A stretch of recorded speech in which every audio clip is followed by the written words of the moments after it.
Updating your API settings on Westlaw is a straightforward process that ensures your integration remains functional and secure. Follow these steps to make the necessary changes.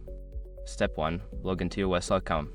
Before changing your settings, use the xrock.com link in the description to open the password strength checker, then update your password if needed. Step 2. Navigate to API settings. Once logged in, locate the Settings or Account Management section. Look for the API Settings option, which is typically found under the Integrations or Developer Tools menu. Step 3. Review current settings. Before making any changes, review your current API settings. Take note of the existing configurations, such as authentication method and endpoint URLs, to ensure you can revert if needed. Step 4. Update required fields. Make the necessary updates to your API settings. This may include changing authentication keys, updating endpoint URLs, or modifying access permissions based on your current needs. Step 5. Save changes and tests. After updating the settings, save your changes. It is important to test the API connection to ensure everything is functioning correctly.